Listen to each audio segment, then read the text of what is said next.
You're muted, Lucy. The classic Zoom response these days, right? You're muted. I think I should be permanently muted after to this morning. So welcome everyone. I apologize for the delay. It's completely my undoing. We I noticed that there was a problem with the link to this room earlier this week, and I thought I had fixed it. Clearly, I had not. And so there was a little bit of a delay while I sent, I think I sent it by carrier pigeon to South Africa, where Babs is located, and we're here and we're good to go. And I'm so excited to introduce Babs to you. I had a more formal introduction, and it will take a little while, so I'm going to skip to that and let you get right to your presentation. But I want everyone to know that you are part of an organization that I'm involved with.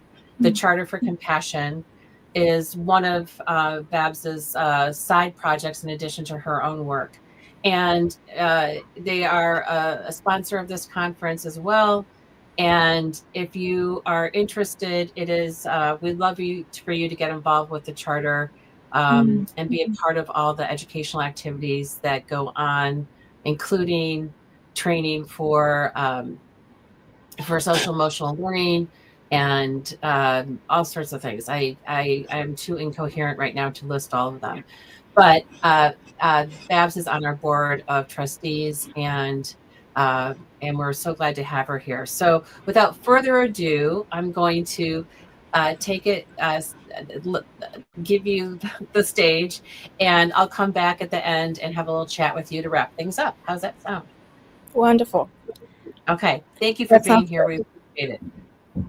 Thank you, Lucy, so much for the invitation. It's such a pleasure to be here, to join you all. I think that, this moment in time is one that's very important for us to be in the space where we can have these conversations, to really open up what we mean around the ideas of teaching, of learning, of understanding the world that we're living in, and particularly to create a world that we really believe can be the hope for the future. So I'm excited to be here and share a little bit about my journey and some of my work and what I hope can be a bit of a seed for change. But yeah, I'm very, very thankful for all of you being here. As Lucy has said, my name, well, she calls me Babs. Most people call me Babs, but my name is Babalwa Ngcongolo. I wear many different hats, but I'm a design thinking coach. I'm a facilitator. I'm also a strategist. And my work is really at the intersection of innovation, of justice, and development. And my work is really rooted in civic leadership. It's rooted in education, it's rooted in peace building, and primarily in the conviction that transformation comes through generosity of imagination, of care, and of design. But if I'm being a little bit more truthful, I really just stand here as someone who has spent most of my life learning how to hold complexity very gently, and just that practice of how to recognize the fragile places in our world and still to insist on the possibility of transformation. I also like to describe myself as a storyteller, but I've moved a little bit away from that just because I'm practicing this idea of embodiment a lot more. And so instead of saying I am a storyteller, I am a story. And however we engage with that story, whether it's through telling or witnessing, what I really see to myself as is a story. And so today I will be using story and weaving it into what I share today as a way to elucidate some of the points that I'm hoping will land. And so my story to start this conversation is about something that happened last weekend. I'm part of a community called the Cape Town Interfaith Initiative, and we go on these interfaith hikes every 4 months or so. So for every season, we take a bit of a hike, and this is a hike where we are embedded in story, in silence, and this spirit that braids itself together in this shared practice of community and closeness. And so these hikes are not really about being athletic. It's not an athletic feat. They really are just pilgrimages of listening. And in this particular hike, along the path, we stop, we reflect, we take time to breathe, we take time to receive wisdom that invites us into awareness. And so on this particular hike, at the final stop, a dear friend of mine and mentor, Reverend Pippa Jones, held out her reflection for the day. And she reflected on the cowpea. A cowpea is a seed, just for clarity. And I was really humbled by what she shared around what this is. A cowpea is an indigenous seed. It is known by farmers and elders across the African continent because it is indigenous here. And it is a seed that, unlike many others, does not demand perfect soil. It's a seed that does not wait for rich compost or ideal rainfall or the luxury of cultivated land. The cowpea grows where it is not supposed to grow. It pushes its way through the sandy soil, through rocky surfaces, through the neglected ground that has not been tended. It is able to survive drought. It is able to survive heat. It is able to survive disregard, and still it grows. And as Reverend Pippa Jones was sharing this message of this cowpea, and as she spoke, I really felt something inside me say that this is actually the work. This is the teaching. This is the vocation. This is what learning should be. Because, for generations, we have been offered the metaphor of the seed that needs good soil. We've been told that learning requires a tended garden, prepared curriculum, stable structure, safe classrooms, abundant time. And we've been fed this idea that teaching can only thrive when the conditions are ideal, when the climate is calm, when the world is gentle enough to receive us. But that is not the world that we inhabit. It is not gentle at all. And so if we are to claim this cowpea as a metaphor for the work that we do, then we have to name truthfully, courageously, without hesitation, the actual nature of the terrain into which we are planting. Because in this moment, we are living through something that is not an accident of history. It is not a neutral landscape. It is not just changing times. We are teaching, we are learning, and we are leading in a world that is designed intentionally, structurally, to confuse, to distort, and to disorient. The terrain has been engineered to be inhospitable to knowledge. And so we must speak about the fact that we are living in a time that is marked by misinformation that's dressed up as legitimate discourse, as disinformation that's deployed as a weapon, as algorithmic coloniality determining whose stories travel and whose stories disappear. It's a war on intellectualism, where nuance is mocked and complexity is punished. It's also racial capitalism.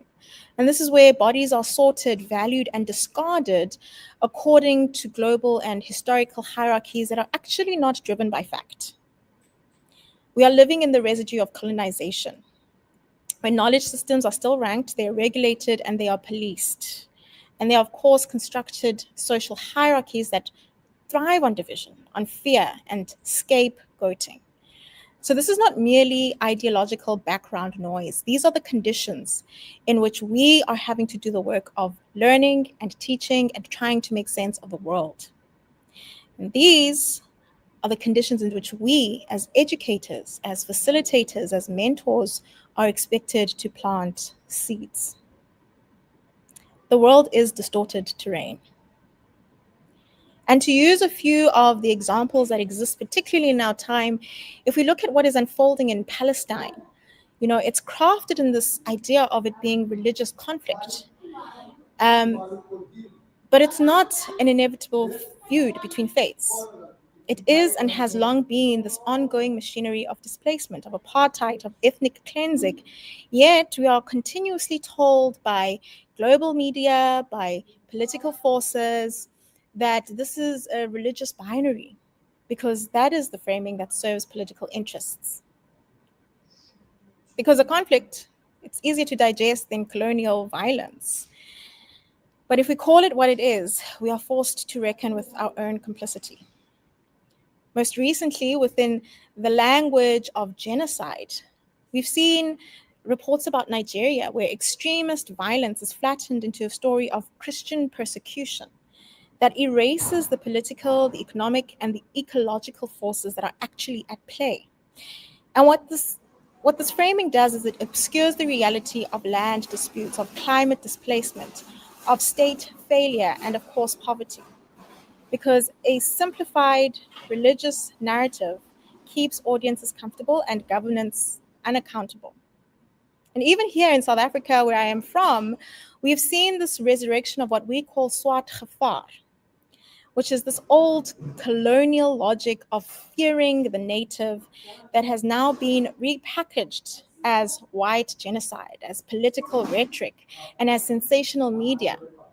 And this is a narrative that's designed to solidify collective anxiety, even in the face of overwhelming evidence that violence in South Africa is structural, it's systemic, and it disproportionately harms the poor and not the powerful.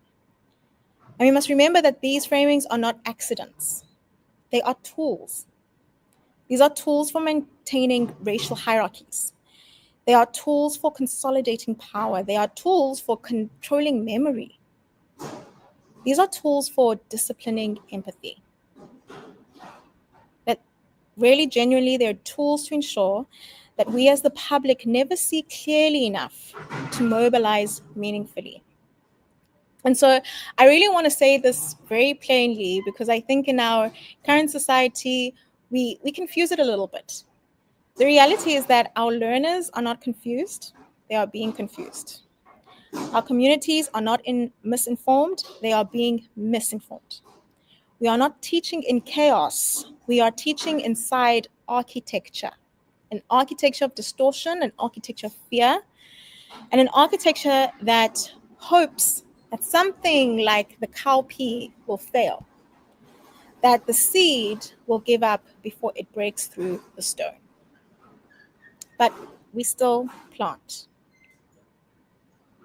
And so, even though we are living through a global wave of epistemicide, which is the deliberate killing of knowledge systems, the silencing of our histories, the erasure of languages, the disciplining of memories,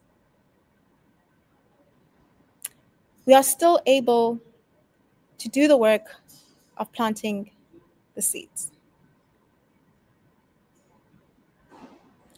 We must understand that what is happening right now happens through curricula that sanitizes things like colonization, through media that frames victims as aggressors, through algorithms that amplify rage but mute compassion, through policies that starve humanities departments while feeding industries of extraction. It happens through classrooms where learners must perform neutrality about injustices that shape their lives. And this is not, again, neutral. It's not accidental. It is something that Akili Mbembe names as necropolitical landscape, where power decides not only who lives and who dies, but whose knowledge is allowed to live and whose stories are left to die. And it is in this landscape where educators are not just teachers. We are counter-historians, we are interpreters, we are witnesses, we are midwives, we are builders of memory under siege. We're standing at the threshold. And so we must teach in a way that counters manipulation, in a way that exposes that architecture, in a way that names violence clearly, even when institutions prefer silence. And this is the politics of this inhospitable terrain. It's rocky, it's sharp, it's designed to cut. But we must remember that the cowpea still grows. That in this political moment, the contested terrain, this epistemically hostile ground, we can start to really ask the question of what kind of educators do we want to be? Do you want to be gatekeepers of the old order, caretakers of a dying curriculum, or seed planters of the stubborn, radical, defiant hope? And so I really want to speak about this a little bit more and really think about if the terrain that we teach in is hostile and if the framing that shapes our world is engineered to distort reality, how do we start to ask what the counterforce is? How do we start to think about how we build, how we plant? it just reminds me of, one of the sayings from our sisters and brothers of the cloth, that our weapons are not carnal, right? We don't fight distortion with distortion. We don't fight propaganda with propaganda. And we certainly don't fight epistemicide with silence. But our work is quieter. It might be a bit more subversive, but it is work that means that we build, that we construct, we midwife, we seed, we create openings in the stone. We offer language where there was once silence or muteness. We invite story where there was fear. And we hold space where there was erasure. And these are our weapons, the weapons of mass construction, if you will. I'm reminded by what Fieri taught us long before many of us even knew it and were doing it, right? In Pedagogy of the Oppressed, which I'm sure we've heard about quite a bit, he argues that education must be an act of liberation and not just the deposit of information into passive minds. It really is just about the idea of co-creating knowledge between a teacher and a learner. But I really want to focus on what Fieri writes in Pedagogy of Hope, because he clarifies something even more radical, right? That hope is not a feeling, it is not optimism, but rather that hope is discipline. That hope is a political act. That hope is the refusal to surrender imagination to the forces that profit from despair. Fieri insists that without hope, there is no struggle. Without struggle, hope becomes empty.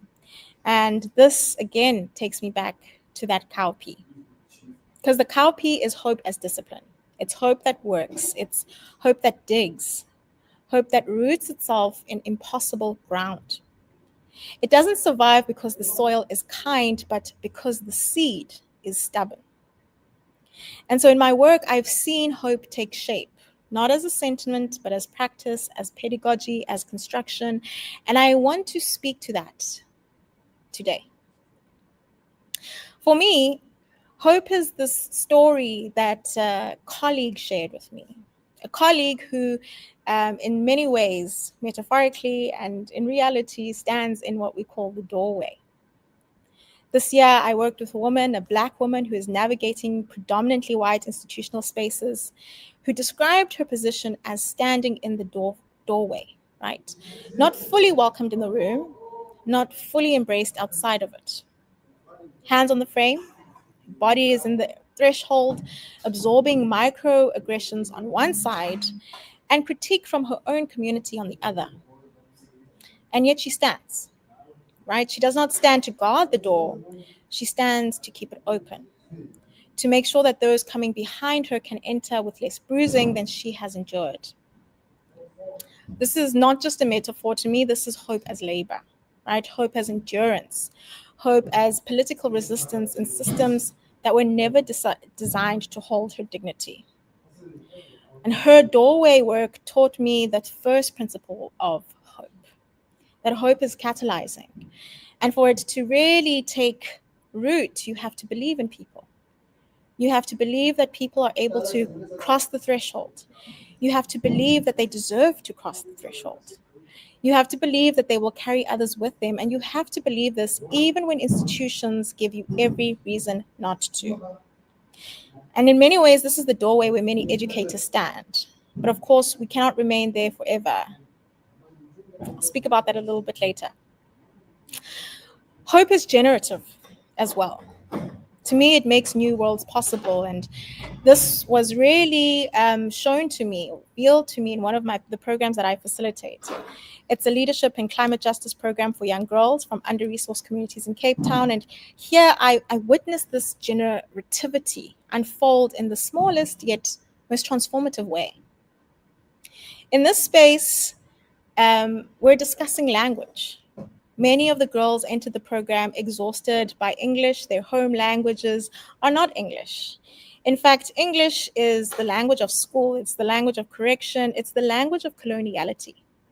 But here in this room, in this program, they could slip between isiXhosa, between isiZulu, or any of their home languages, and they were able to exhale.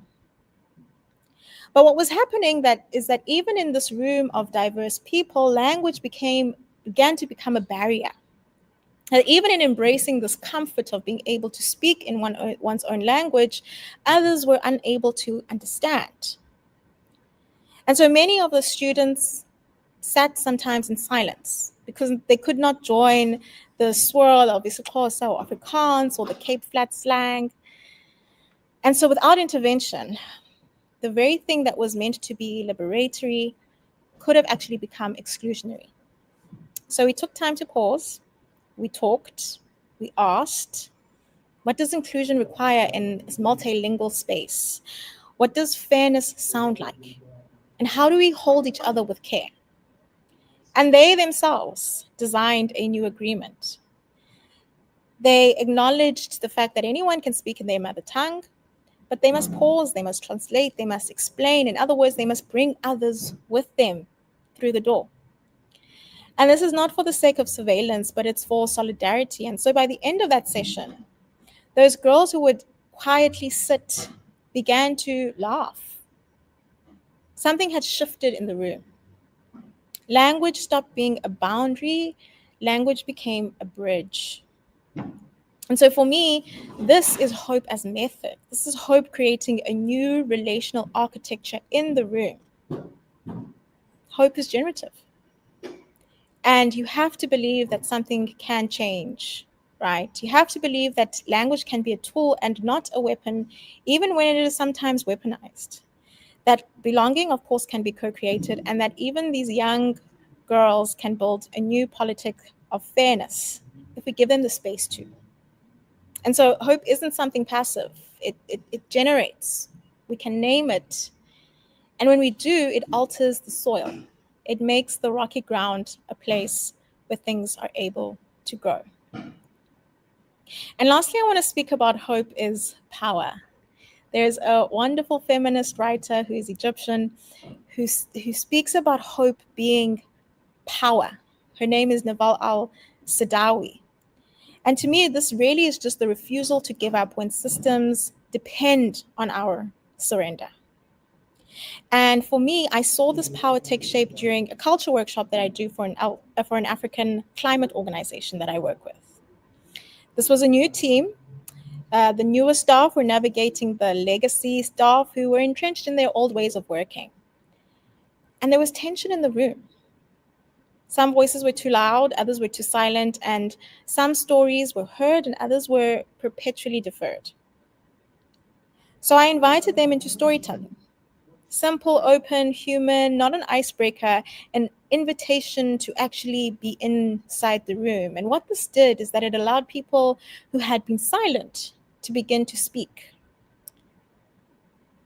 Not necessarily loudly, and not with confidence at first, but with presence.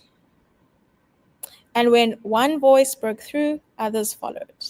And the entire energy of the room calibrated, right? This wasn't just facilitation, it wasn't methodology, it was the possibility, again, the hope that if they spoke, someone might actually listen.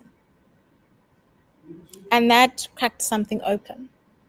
So just like Nawal al-Sadawi said, we are able to be optimists because hope is power. Hope is the thing that breaks silence. It's the thing that interrupts erasure. It's the thing that refuses the architecture of necropolitics, the silent agreement that some people's lives, stories, and contributions matter less. And this, of course, brought home this idea that hope is power. You've got to understand that they are betting on all of us giving up, right? Systems of oppression rely on our exhaustion. They rely on our resignation. They rely on us believing that the threshold cannot be crossed. And so hope then becomes the most subversive power that we actually possess. And so in the face of algorithmic coloniality, of misinformation, of racial capitalism, of epistemicide, our counterforce is not only curriculum. It's not only content. It's not even just our presence. Our counterforce is hope, a disciplined hope, a generative hope, political hope that is embedded as practice. And again, hope is our cowpea seed, right? It's that seed that becomes our weapon of mass construction. Hope grows in the cracks of empire and it refuses to die. But this to me is rooted even more in the Southern African principle of Ubuntu. And I want to speak to it a little bit today because, when I speak of Ubuntu, I'm not speaking about a philosophy I encountered in a book or a leadership slogan that was picked up in an institutional corridor. I'm speaking of the world that raised me. I'm speaking of the Eastern Cape, of its open skies, its vast silence, of people who might speak softly but live loudly, of a wisdom that doesn't shout but shapes you quietly from the inside, right? I grew up in a community where Ubuntu isn't something you defined, it was something you lived. In isiXhosa, which is my language, we say that isiXhosa asitolikwa. In other words, there's some things that lose their meaning when translated, and Ubuntu is one of those things. Because Ubuntu is not to be kind. It is not that we are human because of others, although there might be an element of it. It also isn't this feel-good sentiment or moral instruction. Ubuntu is an epistemology. It's a way of knowing. It is an ethic. It's a way of valuing. It is organizing logic. It's a way to structure human life around relationship, around fairness, and around collective flourishing. Ubuntu is a pedagogy. It's a way of teaching that begins and ends with dignity. And it's only because I was raised in a community that I was raised in that I understand the depth of Ubuntu beyond the versions that often get misrepresented globally as compassion light, right? Or as this ethical decoration. Where I come from, Ubuntu is embodied. It is practical. It is something demanding, and it is always relational. I sometimes think of this example that comes from a friend of mine who spoke about when a child in their village has reached the age where decisions about education, for example, become pressing, the conversation does not begin with grades.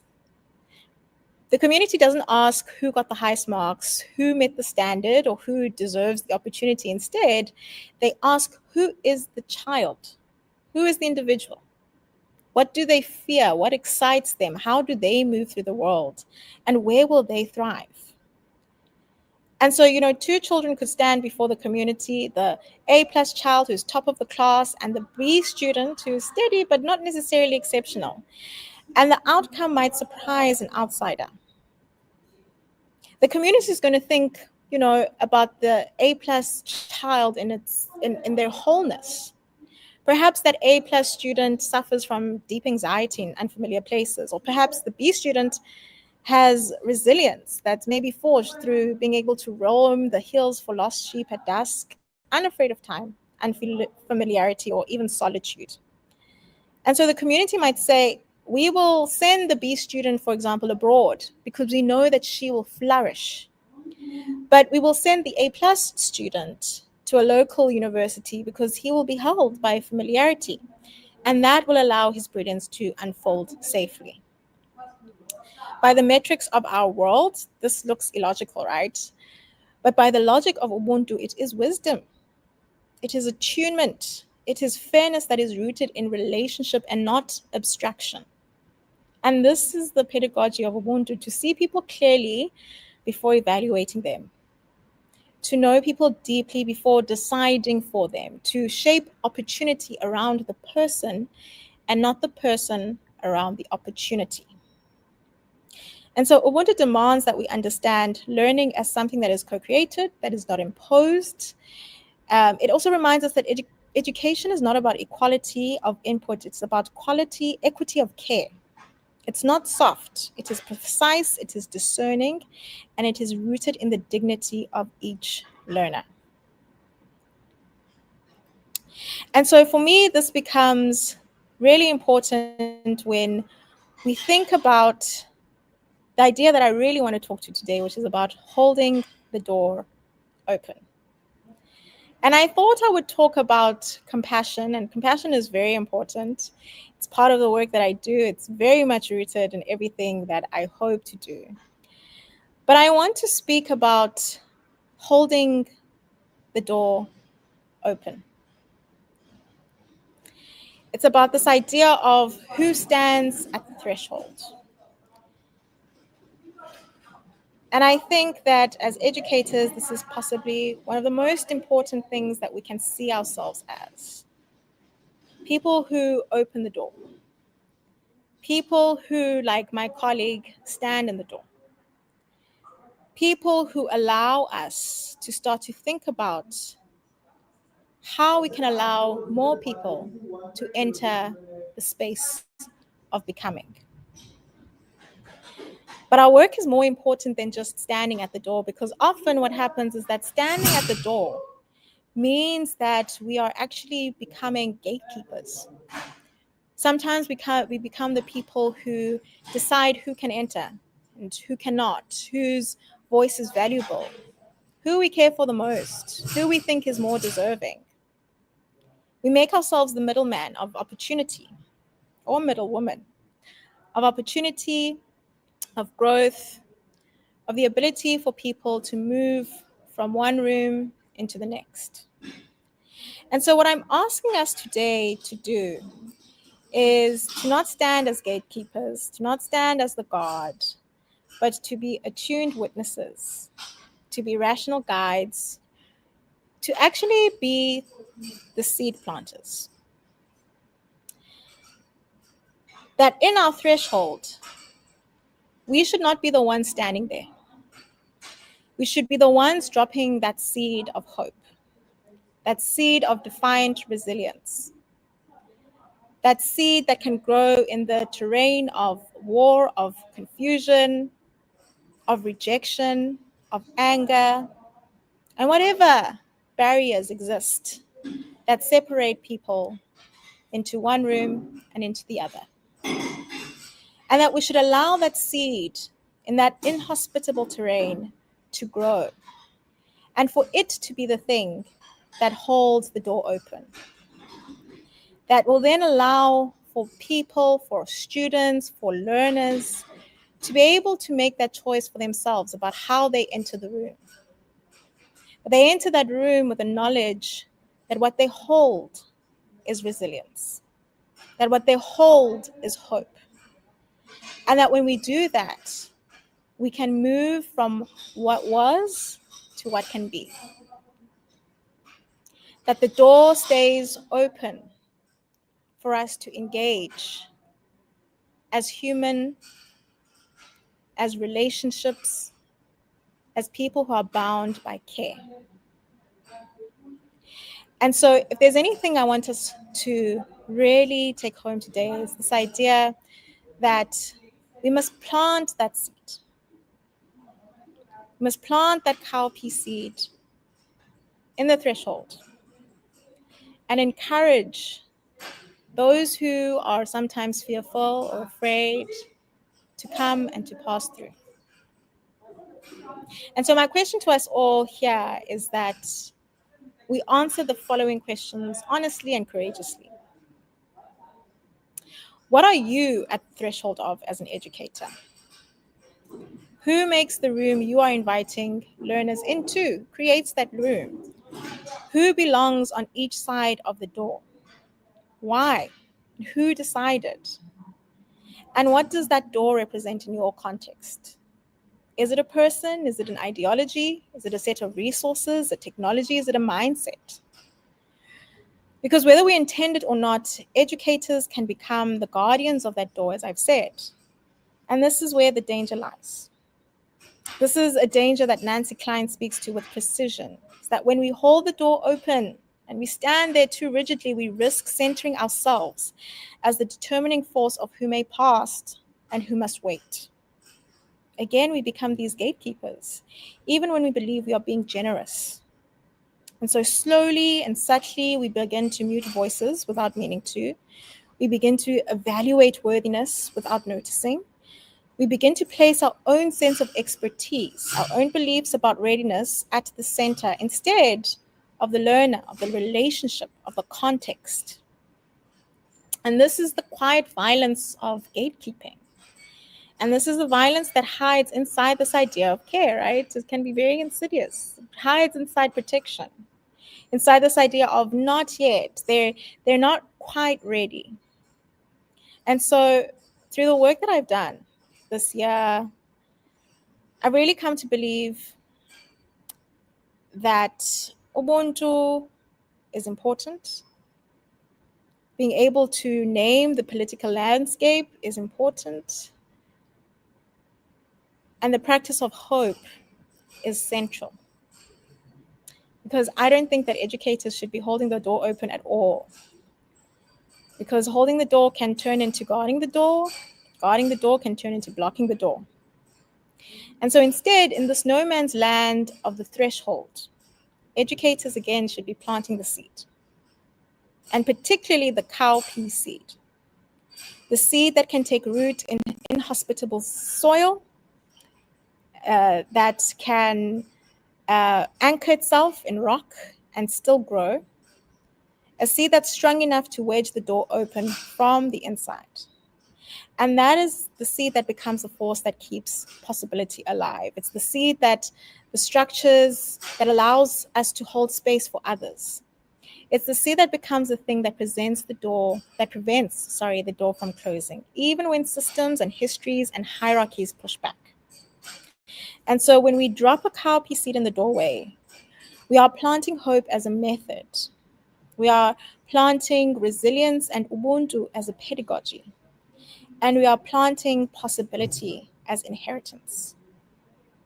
This seed then grows into a plant that's strong enough to hold the door ajar long enough for more learners to enter, for more truths to surface, for more communities to gather, and for more justice to root itself in the room. So planting the cowpea seed is our task. Allowing learners to walk through in their own time, in their own strength, in their own becoming is theirs. And so the doorway now doesn't become a site of selection. It's not a site of judgment. It's not a site of performance. It is a site of passage. It's a space where educators are not barriers, but they're gardeners of possibility. This is a space where hope, political hope, catalytical hope, generative hope, does the work of holding the door open better than any human gatekeeper ever could. And so my message today is that our seed must be hope, a hope that is stubborn enough to survive the rocky terrain of our time, a hope that is rooted deeply enough to resist the closing of doors, and a hope that's sprawling enough to create shade and comfort and courage for all of those who follow.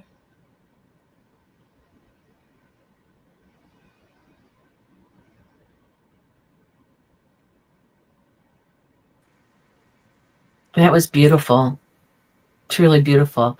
Lots of quotes here from people, in response to what you're saying. I'll put a few of them up here. I think that people at our conference are seed planters potentially. They're here because they want to connect to the world and understand it better. So thank you, Babs, for this.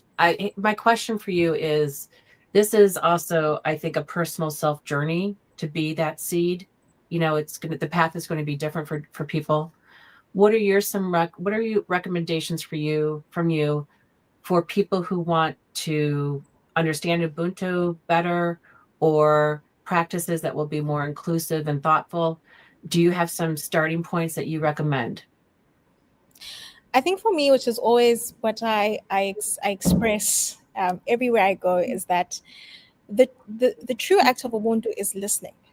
It really is this ability to deeply and truthfully and with an open heart listen, to sit across from another and actually truly understand what they are communicating, whether it is by the words that they speak or the actions that they take, the decisions that they make.